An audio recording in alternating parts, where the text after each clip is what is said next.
কাজ কিন্তু হয়ে গেছে। তোমার ভাইয়া নিজে শুক্রবারের রাতে দোকান পাহারা দেবে। তাই? হ্যাঁ। তাহলে কিন্তু ভালো করে সেজে গুজে থাকতে হবে। আমি কিন্তু সেদিন রাতে তোমার জন্য অপেক্ষা করব। আর সাজগোজের কথা বলছো, সেটা আর বলতে হবে না। আমি এত সুন্দর করে সাজগোজ করে বসে থাকবো যে তুমি দেখলে পাগল হয়ে যাবে। তাই? হ্যাঁ। তাহলে এখনই আমার একটু বুকে আসো। যা দুষ্ট, যা হবে সেদিন রাতে হবে।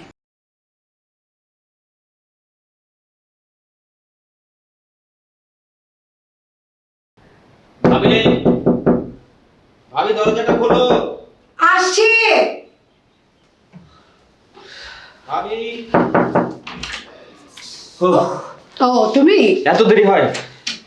রান্না করেছিলাম। আমি খুব ক্লান্ত ভাবি। ও কি ব্যাপার, এসে শুয়ে পড়লে? ভাত রান্না হয়েছে? ভাত রান্না হয়েছে, কিন্তু তরকারি হতে আর কিছুক্ষণ সময় লাগবে, অপেক্ষা করো। তাহলে এক কাজ করো, এক গ্লাস ঠান্ডা পানি দাও। দোকানে যা ভিড়, পানি খাওয়ার সময়টুকু আমি পাইনি। থাকো, নিয়ে আসছি।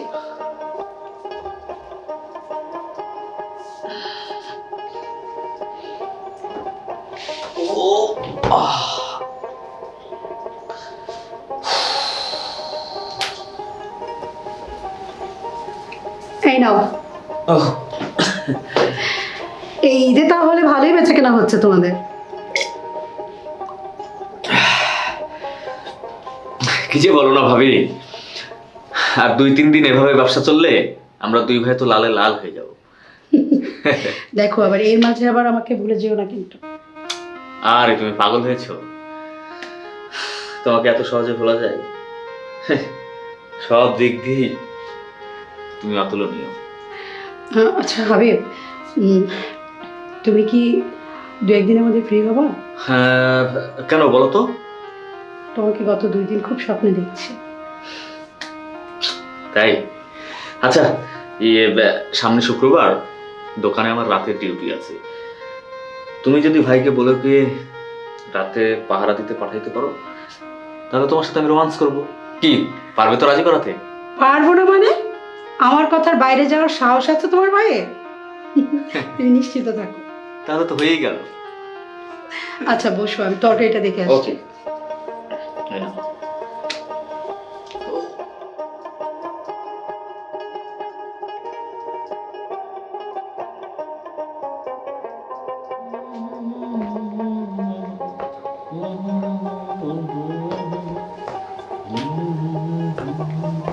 হাবিব, এই নাও ভাবি। পানি আর এই খাবার। আচ্ছা। নাও। আর শোনো, কাজ কিন্তু হয়ে গেছে। তোমার ভাইয়া নিজে শুক্রবারের রাতে দোকান পাহারা দেবে। তাই? হ্যাঁ। তাহলে কিন্তু ভালো করে সেজে গুজে থাকতে হবে। আমি কিন্তু সেদিন রাতে তোমার জন্য অপেক্ষা করব। আর সাজগোজের কথা বলছো, সেটা আর বলতে হবে না। আমি এত সুন্দর করে সাজগোজ করে বসে থাকবো যে তুমি দেখলে পাগল হয়ে যাবে। তাই? হ্যাঁ। তাহলে এখনই আমার একটু বুকে আসো। যা দুষ্ট, যা হবে সেদিন রাতে হবে। এখন যাও, দোকানে যাও, যাও যাও। পাগল।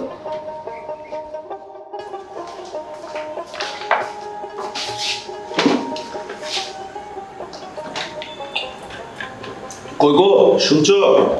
দোকানের চাবিটা নিয়ে আসো। আনছি।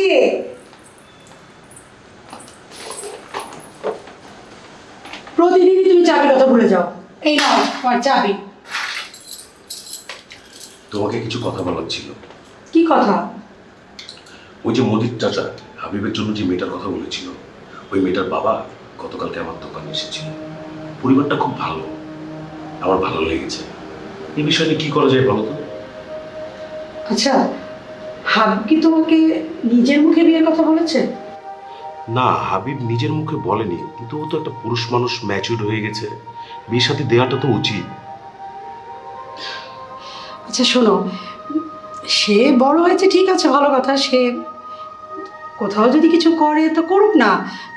তাছাড়া ও যদি বিয়ে না করে এভাবে থাকে, তাহলে তো আমাদের দুজনেরই ভালো। কি কথা বলছো তুমি? ও আমার আপন ছোট ভাই, বাবা মা মারা যাওয়ার পর থেকে ওর দায়িত্ব তো আমাদেরই উপর, তাই না? তো আমরা কি ওর সব দায়িত্ব নিইনি? আমরা কি ওকে কিসের অভাবে রেখেছি বলো? তাছাড়া হাবিব যদি বিয়ে করে ফেলে তাহলে তোমার আমার দুজনেরই ক্ষতি হবে। ক্ষতি? কি ক্ষতি? কি ক্ষতি হবে শোনো, হাবিব যদি বিয়ে করে সংসারে নানা ধরনের সমস্যা সৃষ্টি হবে। এই ধরো তার বউর সাথে আমার বনিবনা নাও হতে পারে, এরপর যদি ওরা আলাদা হতে চায় তখন তোমাদের দোকান ভাগাভাগি হয়ে যাবে। মার্কেটে তোমাদের দোকানের একটা ভালো ব্যবসা চলছে, আর তোমরা দুই ভাই যদি আলাদা হয়ে যাও তাহলে তোমাদের এই ব্যবসার কিন্তু পতন ঘটে যাবে। ঠিক আছে, কিন্তু ও তো একটা পুরুষ মানুষ, ছেলে মানুষ, এভাবে কি রাখাটা উচিত বলো?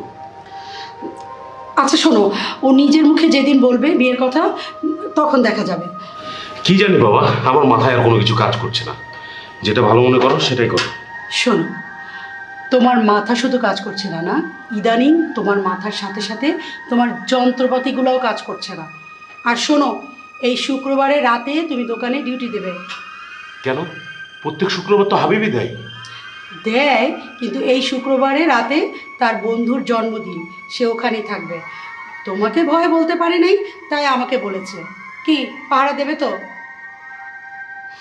শুক্রবারের দিন কি করবো বলো? না থাকলে তো ভাড়া দিতেই হবে। হ্যাঁ, কিন্তু আমার তো কিস্তি বাকি হয়ে যাবে। তুমি সারা দিন পাহারা দাও, কিস্তি তারপরেও দেয়া যাবে। দোকানে যাও, দেরি হয়ে যাচ্ছে। ঠিক আছে, গেলাম তাহলে। দেখে শুনে থেকো। খোদা হাফেজ।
হাবিব চলে এসেছে।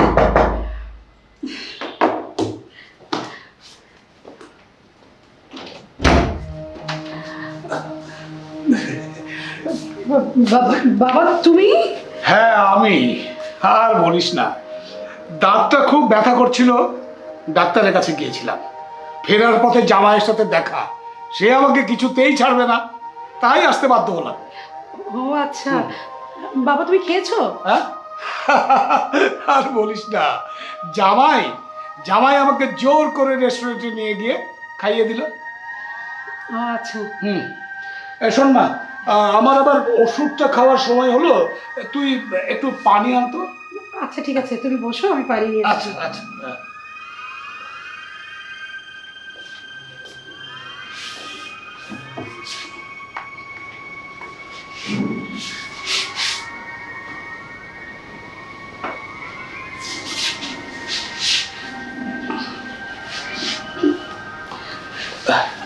এই নাও বাবা পানি, ওষুধটা খেয়ে নাও।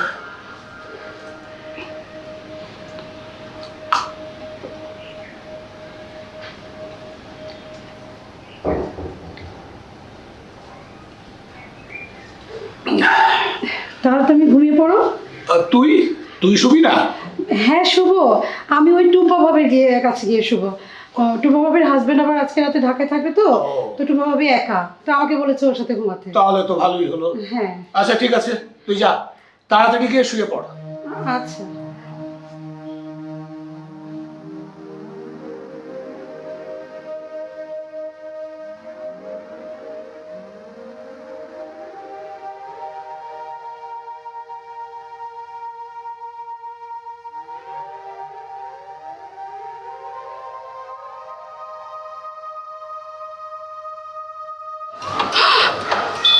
আমার মোবাইল তো এই রুমেই রয়ে গেছে। হাবিব ফোন দিবে, কি করি? আব্বা তো গিফট লাগিয়ে দিয়েছে। বাবা, বাবা, বাবা ঘুমিয়ে পড়েছো? বাবা এত তাড়াতাড়ি ঘুমিয়ে পড়লো। তো যদি ফোন দেয় কি করি?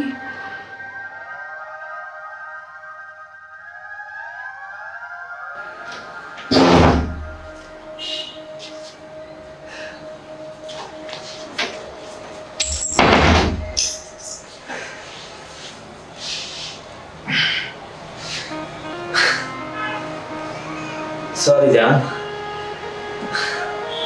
আমার আসতে একটু দেরি হয়ে গেল। কি আমার উপরে রাগ করে বসে আছে বুঝছি? আরে একটা প্রস্তুতির বিষয় আছে না, বাজারে ডিম খেয়েছি, দুধ খেয়েছি, তারপর তো একটু দেরি হবেই।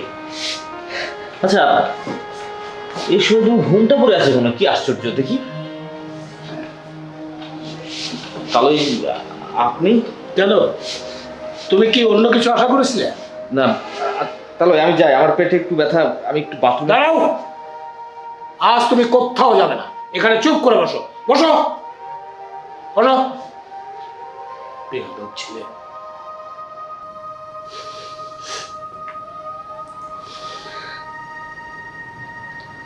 মাথা নিচু করে আছো কেন? তুমি কেন এমন করলে বলো? আমি আমাদের দোকানের চিন্তা করে ওটা করেছি। আমি বিয়ে করলে আমাদের এই দোকানটা ভাগাভাগি হয়ে যেত। হাবিবের মাথায় যাতে বিয়ের চিন্তাটা না আসে সেটা ভেবে আমি ওইসব করতাম। তাই বলো তুমি একটা দোকানের জন্য? ছি ছি ছি ছি। বাবা, আমি আপনার মেয়েকে এই বাসায় রাখবো না, আপনি আপনার মেয়েকে নিয়ে চলে যান।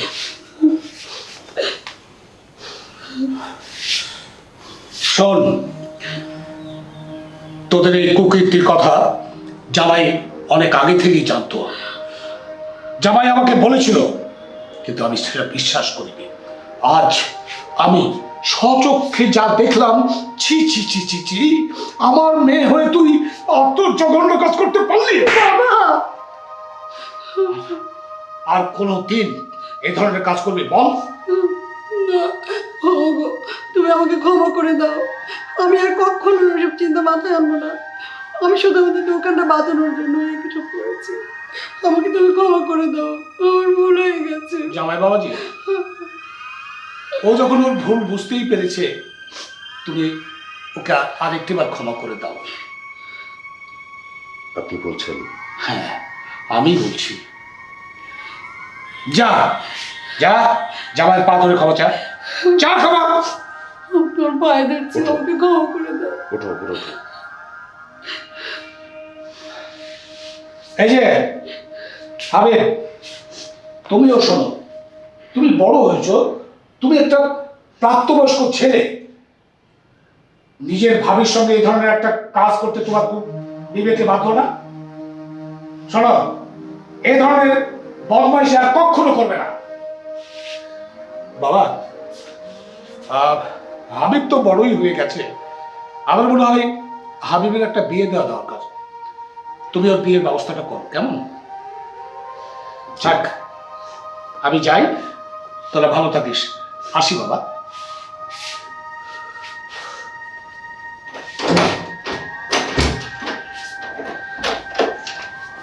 কিরে, তুই এখনো বসে আছিস কোন মুখ নিয়ে? বেরো। ভাই ভাইয়া আমাকে ছাড় ছাড়, এখন বেরো, আমি তোর সাথে পরে কথা বলবো। তুই এখন আমার চোখের সামনে থেকে যা, যেটা বলছিস সেটা কর।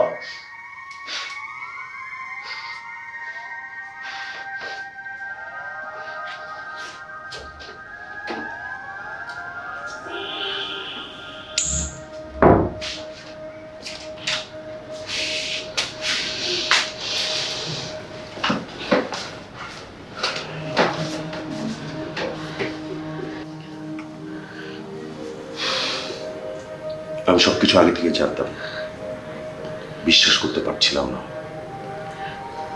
বিশ্বাস করো, আমি শুধু আমাদের দোকানটা বাঁচানোর জন্যই চিন্তা করেছিলাম। ছি, আর এমন কথা তুমি বলো না, এগুলো আর কোনো কিছু বলো না। নতুন করে জীবন শুরু করো, আমাকেও করতে দাও। আমি কখনো এরকম করবো না। আমাকে তুমি মাফ করে দাও। মাফ করেছো?